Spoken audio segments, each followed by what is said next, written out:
Welcome to My Fountain TV. I'm your host, Crosby Dunn, the assistant editor of The Fountain. Each week we take a few minutes to review the stories you read the most on our website and highlight some of the outrageous behavior that we find in the daily police reports. Today, we are coming to you live from our private yacht anchored in the harbor of downtown Miami where the waters don't move. I carved this desk myself from rare Brazilian tulip wood, harvested by pygmies in their sacred forest deep in the Amazon. It's a good thing SGA loved our show so much, otherwise they wouldn't have given me all this money. Our most popular story of the week was me. In fact, I was the most viewed thing we've published all semester. But thank you for that. We know that about 350 of you kids couldn't sit still long enough to watch the whole thing. As long as you keep watching, though, we'll keep producing. It's how I get this boat. At number 2 was the crime alert campus police issued Friday, when Cameron Jackson tried to break into Carmichael Hall after he had an argument with his girlfriend. He was charged with theft of property, criminal trespassing, fleeing, resisting arrest, and disorderly conduct, and taken to jail. Oh, the things we do for love. One of your Facebook comments said that UCAP doesn't do anything. Well, according to our police feed, they kind of do. So please, feel free to read our police reports any day of the week. Number 3. At number 3 was our ride-along with campus police. It was homecoming night and there was plenty of activity to keep our intrepid police reporter Erica and her escort, Sergeant Jake Moss, busy. There's recorded audio of several incidents, including a 17-year-old girl failing field sobriety tests. Oh, they grow up so fast these days. Sergeant Moss gave us access to the dash cam, which you can see on our site. Number 4 was our story that SGA chose the final members of its new diversity committee.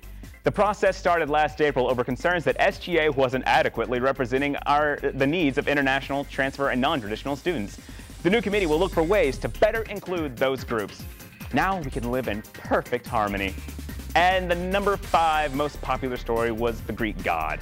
The Greeks do love their parties and they love their pageants. And last Tuesday night was a big one for them. They held their 26th annual pageant to select their Greek god.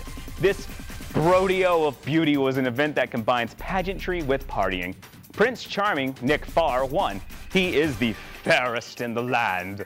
The money collected was donated to Alzheimer's research. And luckily for us, the Greeks like to read about themselves, which landed this story in this week's top 5. Moving along to Police Beat, our number 1 police beat was Bad Teacher. Now, for news from the dark side, this first one is a little creepy. She's 19 and he's 31. A student told police she was being harassed by her former high school band teacher. She told police that the guy keeps calling her and asking her out even though she has told him to leave her alone. On this day, he showed up at Christian cafeteria with a gift while she was eating with her friends. No. No. Bad teacher. Bad. You go home. It's called harassment. And it's a crime. Number 2 on our police beat. If you're going to drive on Donaghy late at night after drinking, be careful.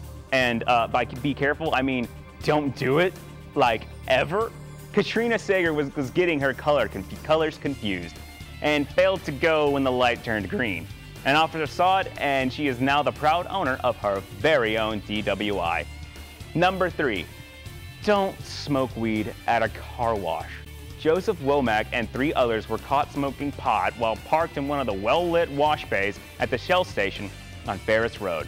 The officer saw frantic activity inside the car as he approached it. He found a pipe and a small amount of marijuana inside the car. Maybe now they'll clean up their act. Number 4, and 5 actually, we got 2.